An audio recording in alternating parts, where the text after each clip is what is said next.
Senhoras e senhores, voltamos para o segundo bloco do programa de Roda de Conversa, desse dia 19 de agosto de 2014. Não só no futebol os gaúchos estão dando as cartas. Tivemos o Felipão, temos o Dunga, que fez a primeira convocação hoje. Continua a mesma coisa, com algumas modificações, nada substancial, no meu conceito. E temos também mais um gaúcho na corrida da presidência da República, certo? Além da Luciana Genro, que é candidata pelo PSOL a presidente da República, temos a confirmação, então, há pouco, né? Ou pelo menos durante o dia, de Beto Albuquerque, né? Passofundense, Colorado, vice-presidente da Marina. E coloco na mesa para os colegas e amigos a questão do impacto surgido socialmente e na corrida presidencial a partir da morte prematura, na semana passada, de Eduardo Campos. Laura Helena, acompanhou de perto esse episódio? Todos nós acompanhamos, com certeza, mas... Acompanhei sim, Vitor e telespectadores.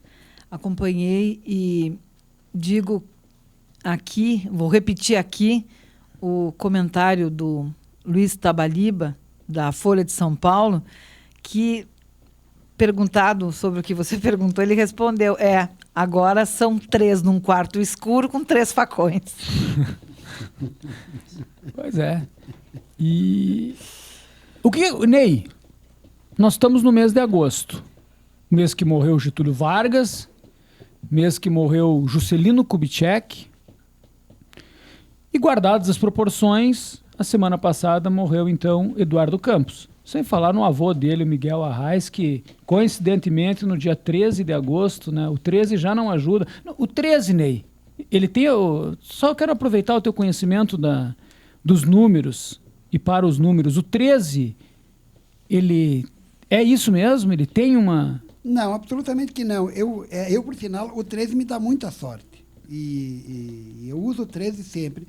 O 13, ele é um número mal visto porque talvez na carta do tarô ele represente a morte, né? Só que a morte, ela tem 2 sentidos, porque onde a morte é a vida, né? Então, a morte também é um renascimento, é um ressurgimento.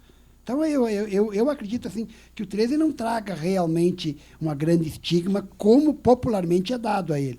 E sexta-feira 13, então, muito é só para nome ainda, de filme, né? De cinema? Muito menos ainda. É mesmo? Mas tem um detalhe importantíssimo sobre agosto. O Brasil faz aniversário quando? 7 de setembro. Então, o Brasil é o nosso inferno astral como país, entende? Como país. Não podemos esquecer isso. Para quem entende um pouco de astrologia, nada fora do que está... Mas nem explica alguma coisa, porque eu te confesso, tio, eu não entendo nada de astrologia. O inferno astral ele vem um pouquinho antes. É mais ou menos um mês antes. Mais ou menos um mês chegando antes. Meu, então. Porque o ano é um ciclo. E é um ciclo que não foi inventado pelo homem, é um ciclo registrado pela natureza. Tanto é verdade que uma planta, uma árvore, uma pedra, tudo que existe na natureza registra esse ciclo. Então, nós temos no ciclo o período do nascimento, o período do desenvolvimento, o período da maturação e o período da morte. Então, esse período que antecede ao novo ciclo na verdade, simbolicamente, é a morte. É a morte, para que renasça um outro ciclo, para que no outro ano renasça um outro ciclo. É um ciclo, é uma lei digamos assim, é uma lei do universo. Então, podemos dizer, Ney, que no momento, quem faz aniversário no mês de setembro... Está no seu inferno astral? Com certeza absoluta. Astrologicamente, sim. Só que é o seguinte... Mas é contado da data, 30 dias, né? Antes. É mais ou menos. Eu também estou nessa. Não, e vocês vejam que curioso. A astrologia fala isso. A Rosa Cruz fala em 7 períodos. Eles pegam o ano, dividem em 7 períodos, mais ou menos de 52 dias, a 52 dias algumas horas, e o 7º período é o que antecede, também é considerado um período realmente de dificuldades, um período de que você passa por um período de recolhimento. É o período de você voltar para casa, de você voltar para dentro de você mesmo. É um período bom para você maturar. De reflexão, né? De reflexão. Entendimento, né? Não é tão fácil assim, complexo. porque dentro de várias visões tem várias soluções. Dentro da tábua de Pitágoras, o 13, né? É o 1 mais 3, soma-se o 4, e o 4 quer dizer dificuldade de entendimento. Agora, então, não se chega à luz sem ir ao fundo do poço, né? Agora, veja, né, doutor Vitor, nós falando essa questão de astrologia, que eu não entendo absolutamente nada. Nem horóscopo. Esse tal do inferno astral, imagine se Eduardo Campos tem nascido em setembro, então, né? Com tudo que acontece para esse cara. Mas é curioso isso, porque eu cuido isso. Claro. Ele faleceu um dia depois do aniversário. Mas a esposa dele estava no inferno astral. Ela fez aniversário ontem. Então, ela estava, entende? Não, como é que... Ney, só um pouquinho. Ele nasceu como? O dia 10, ele fez aniversário dia 10. 10 de agosto. Tia, assim, ó, Ney, aqui, nós já conversamos isso diversas vezes. Eu não consegui compreender muitas coisas disso. Aliás, com muitas coisas na vida que eu não compreendo, o que é normal, né, para uma pessoa de poucas luzes. Mas eu poderia dizer o seguinte... Como que as pessoas... E aí vem o fecha o ciclo do Ney, talvez seja essa a explicação. As pessoas... Tem N exemplos, Rogério. As pessoas morrem quase sempre perto do aniversário. Quase sempre. Isso é assim. Quase sempre. Se você for no cemitério e começar a observar as datas, eu já fiz isso, é incrível. Principalmente as pessoas... Vamos mudar de assunto. As pessoas mais idosas. Vamos esperar passar, né? Vamos mudar de assunto, Rogério. Não, uma coisa boa, antes só me permita fechar o raciocínio do Ney ali, que diz no Inferno Astral que o Brasil está de aniversário em setembro, é que quando você faz aniversário, o sistema solar, o Sol está 100%, com todos os graus no teu signo. Então, é renascimento com força total. E isso se chama esperança, porque nós estamos de aniversário. O Brasil está de aniversário em setembro, então, carga total, né? Como diz o italiano, vai ou racha, né? É o nosso período negro do ano. Como país. E Eduardo Campos, meus amigos? Faleceu, então, causou um impacto. Muita gente está se aproveitando disso, que não poderia ser diferente, né? Rogério Grigol, as pessoas estão aproveitando até do selfie lá no... Não, e o que está acontecendo, assim, eu estou impressionado, porque ele tinha nas pesquisas, ele aparecia com 5%, 6%, né? Isso. E parece que ele tinha 50%, porque todo mundo, a impressão que dá é que agora ia votar nele, né? Mas aproveitando a notícia que vocês deram, que o Beto Albuquerque teria sido escolhido o vice da Marina, né? Eu estava ouvindo uma rádio esses dias e aí isso é um ciclo que talvez a história está se repetindo 30 anos atrás, porque o Tancredo convidou o Marquesan para ser vice dele e o Marquesan no tempo do Figueiredo, que para mim não era presidente, o Figueiredo, aquele que estava lá. Sim. João Batista. O João Batista. O João Batista, ele foi pedir se o Figueiredo autorizava ele ser o vice do Tancredo. E o Figueiredo disse, não, tu é o líder do PDS e tu não aceita. Esse foi o primeiro fato que aconteceu. E depois o Tancredo morreu, talvez o Marquesan tivesse sido presidente da República, porque em substituição veio o Sarney. Em 1990, o Collor convidou o Chiarelli para ser vice Carlos Chiarelli. E o Chiarelli não aceitou, porque ele era ministro... Não, senador do PFL, alguma coisa assim. Hoje ele é professor em Caxias do Sul. Ele não aceitou o serviço do Collor, que caiu e assumiu o Itamar Franco. Certo. E agora o Beto Albuquerque, que é um terceiro gaúcho, então, digamos assim, que está sendo convidado para ser o vice da Marina. Então a história... Está se repetindo talvez, sobre esta ótica. Sob essa ótica, 30 anos atrás, uma coisa que poderia ter acontecido. E eu lembro que daí na eleição quando elegeram o Tancredo no colégio eleitoral, que todo mundo aguardava o voto do Marquesan, lembra? Vamos ver agora qual é a posição que o Marquesan vai tomar. E ele se absteve, ele não votou nem no Maluf e nem no Tancredo. E essa história que diz que o Figueiredo teria batido na mesa e teria enquadrado ele, tanto que depois ele voltou a ser funcionário do Banco do Brasil, o superintendente em Santa Maria. O Marquesan, depois desse fato. Bom, mas esse assunto é um assunto que não esgota, mas acho que nós temos que dar mais uma discutida em relação a essa questão do Eduardo Campos. É óbvio que foi uma fatalidade, vocês concordam? Se olhar com meus olhos de cidadão, eu diria que que é uma fatalidade. Mas se eu olhar com olhos de historiador, eu já diria que há alguns indícios que me criam dúvidas. Por exemplo? Por exemplo, não ter ficado registrado nada do voo. Isso é uma coisa que realmente te deixa com alguma pulga atrás da orelha. Meu raciocínio de louco, que todos nós temos um raciocínio de louco, se fosse derrubar o avião, eu ia preparar alguma coisa para que quando esse avião pousasse, ela detonasse, alguma coisa detonasse, que ia ficar que o piloto fez algum pouso forçado, e ia ficar nas costas do piloto. Como o piloto não pousou, podia muito bem ter detonado alguma coisa dentro desse avião. É o meu raciocínio de louco, mas se eu fosse derrubar, eu faria isso. Bom, deixa eu só fazer uma observação, porque eu vi uma entrevista com um especialista, vocês devem ter ouvido algumas coisas nesse sentido, um especialista em direito aeronáutico e em aeronáutica em si. E ele disse o seguinte, Rogério, Laura, que essa aeronave, ou esse tipo de aeronave, ou esse modelo de aeronave, ele não tinha, não sei se vocês ouviram isso, obrigatoriedade de ter a chamada caixa preta, né? Que esse equipamento, esse equipamento, ele é obrigatório em aviões comerciais e em táxi aéreo. Ou seja, aeronaves de pequeno porte, elas não têm a necessidade de ter esse equipamento. Mas vamos dizer, porém esse tinha, certo? Provavelmente, e eu não estou, assim, pelo contrário, Ney, assim, fazendo qualquer contrariedade nem caça às bruxas. Mas eu acho que tá havendo uma supervalorização, e com relação a isso eu fiquei pensando, Rogério, de quando morreu, por exemplo, o Juscelino, que até hoje, né, como a questão do Jango lá, enfim, o Jango já é um pouquinho diferente, mas até hoje a do Juscelino há uma... Porque era na época dos militares e tal. Eu fiquei até fazendo um questionamento, assim, será que não é também a gente supervaloriza, assim, algumas coisas, assim? Não sei o que te parece, você que não é historiador, mas é uma pessoa afeta a história. Eu também acredito que não tenha, que realmente foi um acidente, né? Que foi um acidente, porque hoje quais são, antes da morte do Eduardo Campos, quais eram os dois candidatos que estavam realmente ponteando a eleição? Que diferença naquele momento faria? Nenhuma. Agora, por exemplo, se ocorresse uma queda de um avião dos dois candidatos, tanto a Dilma como o Aécio, aí eu acho que poderia pairar muitas dúvidas.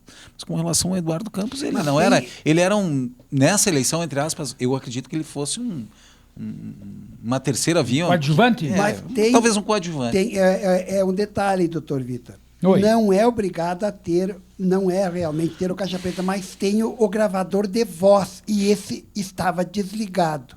Por que ele estava desligado? É uma pergunta. O gravador de voz. Então a conversa... Interessante essa observação. A conversa, eu andei pesquisando sobre isso. Foi gravada anterior. Exatamente. Então, esse estava desligado. Ou não gravou, ou alguém desgravou. Tá, Por que nós não ouvimos a conversa? Mas, Ney, me diz o seguinte, eu passo a palavra, mas só para não perder o raciocínio. Veja bem, quando há um acidente aéreo, não é procurada a caixa preta? Eu nunca ouvi falar, te confesso. Que na verdade é laranja, minha ignorância. Sim, caixa preta é o nome, né? Tem diversas cores, aliás, fui aprendendo isso agora nesses últimos dias. Tem caído avião, né? Meu Deus, a crise aérea tá grande. Mas assim, ó, eu nunca vi, confesso para vocês, num acidente aéreo, as pessoas procurarem o gravador de voz. Até porque eu acho que, no caso, ali ficou, além dos corpos, o avião foi pulverizado. Então me parece que a caixa preta... Eu não sei como é que chegaram essa informação que o gravador estava desligado. Não, eu não digo que tá, eu que estou dizendo isso porque não gravou. Mas não era só na caixa preta que poderia haver essa gravação? Não seria através da caixa preta? Não. Pelo que eu entendi, é um aparelho, talvez junto com a caixa preta, que grava a voz. Que no caso estava desligado. Ou que não gravou. Ou que estava desligado, ou que não... gravou. Porque o que chama a atenção é o seguinte, ficou provado, acho que está mais do que provado, que esse avião, quando ele caiu, ele estava incendiando. Então, alguma coisa provocou um incêndio dentro desse avião. A gente escuta que é um avião de última geração. Estava com as suas... exatamente. O que provocou esse incêndio no avião? Talvez uma ave, talvez, né? Ou talvez alguma outra coisa. Talvez o quê? Desculpa. Uma ave. Uma ave. Ah, tá. Ali Eu tem- não tinha ouvido essa informação. Ela até. realmente passou por essa informação, mas eu queria fazer uma abordagem, fugindo um pouco dessa discussão aí da causa, né, porque realmente é bastante complexo. Eu acho que a perda do Eduardo Campos, ele representa um prejuízo do ponto de vista político muito grande, que era, na verdade, politicamente falando, um jovem com 49 anos de idade, que havia sido por 2 vezes governador do seu estado. Com 82% dele. Com 82% Na reeleição. de aprovação na reeleição, índice no Brasil Jamais alcançado. jamais alcançado. Então eu não tenho dúvida nenhuma, Rogério, que ele podia sim se constituir ao longo desta campanha, quando se iniciasse os programas de rádio, pela forma como ele estava conduzindo a própria campanha, uma possibilidade de crescimento muito grande. Até porque se nós pegarmos a Marina, que é extremamente questionada, né, com as suas posições principalmente ligadas à questão do agronegócio, né, mas ela já possuía índices na pesquisa maiores que ele no início. E o PSB apostou todas as fichas com a possibilidade do crescimento do Eduardo Campos. E o que chamava a atenção, até porque eu nutria uma certa simpatia com essa candidatura, é que ele foi, embora socialista, o primeiro governador, na verdade, a instalar a meritocracia no serviço público do estado de Pernambuco. Ou seja, a promoção do servidor público, de quem atende o público, ela se dava através de mérito, pelo aquilo que realmente fazia. Produzia. Isso chamou a atenção. Então, na verdade, ele no campo do gestor público, ele tinha uma bagagem, embora aos 49 anos, que tenho dúvida nenhuma, que dentro daquilo que nós falamos no início do programa, que tudo é feito e mal feito nesse país, né? A estrada mal feita, a obra mal feita, tem que refazer. Quem sabe nós começássemos a ter um diferencial. Então, eu tenho, para mim, assim, que do campo político a perda é muito grande. Mas pontuando essa situação do Beto Albuquerque, né? O Beto, eu acho que ele está recebendo, entre aspas, um prêmio, né? Pelo que ele fez por esse partido. Um cidadão que está, se não me engano, há mais de 25 anos nesse partido, que perdeu a eleição, e eu me lembro quando nós éramos praticamente colegas em Passo Fundo, foi o vereador naquela época mais votado e perdeu. E esses dias, no encontro aqui em Lagoa Vermelha, estava o João Barbudo, junto comigo e o Beto conversando, ele dizia, eu também, o João Barbudo, fui que nem você. Ganhei o campeonato e não consegui levar o troféu. Daí o Beto, lá em 1988, se não me engano, foi o vereador mais votado de Passo Fundo, e não conseguiu se eleger, e teve uma trajetória assim brilhante, né? Ocupou um espaço importante, superou problemas, né, dentro da família, com a perda de um filho e toda a situação, e uma liderança no Brasil respeitadíssima dentro do PSB, ao ponto de que quase foi uma unanimidade quando se falou em política do PSB o nome dele. Um grupo defendendo a possibilidade da Renata, né? Renata. Uma mulher que apareceu no cenário nacional nos últimos dias com uma força muito grande, né? E o Beto Albuquerque acabou levando essa indicação aí, que eu quero caracterizar ela como prêmio pelo trabalho que o Beto fez num partido que ele praticamente construiu nesse Brasil. Acho que realmente tem méritos para isso. Acho que não chega de graça numa posição a disputar o cargo de vice-presidente da República. E agora, né, desculpa só, acompanhado de uma candidata que nasce da noite por dia com um percentual de quase 25% e com a expectativa no segundo turno de ganhar uma eleição. Então é um assunto realmente para se pensar. E quanto a... E aí eu te pergunto, Ney, só para complementar o que o Altair está dizendo, quem que ganharia, então, digamos assim, com essa, entre aspas, com essa morte do Eduardo Campos? Eu acho que não houve um atentado o que aconteceu foi um acidente. Não, eu disse, olhando com olhos de cidadão, eu deixei bem claro. Como é, mas como historiador. Se olhar como historiador, a gente sempre questiona. E há alguns indíciozinhos pequenos, mas quem ganharia, eu também não sei. Eu me faço essa pergunta. Mas se tratando de Brasil, e se tratando de história política no Brasil, como historiador eu te afirmo dessa olhada aí, Ney. Gostei dessa olhada, essa piscadinha aí, Ney. Se tratando de Brasil, tudo é possível. Eu conheço mais um pouquinho da história do Brasil e baseado nesse conhecimento é que dá para a gente ficar com o pé atrás. E ele disse uma frase hoje de tarde que eu sou testemunha, Laura, no creio em bruxas, pelo que ela sai, ela vai. né? Mas aqui eu só gostaria de acrescentar e concordo plenamente com meus colegas de mesa, realmente a perca histórica do Eduardo Campos é uma perca muito grande para o Brasil. Realmente é uma lacuna, porque nós temos assim, um país com dificuldade de... Praticamente órfão, né? De surgir novos... Lideranças e e ele tal. era uma nova liderança. Assim como o Beto, eu ainda, apesar dos anos que ele milita, ele 50 anos de idade. ele também é uma nova liderança, né? Nós temos órfãos disso. Nós precisamos muito mais de jovens. Então essa perca, ela é muito grande realmente, ela é muito significativa.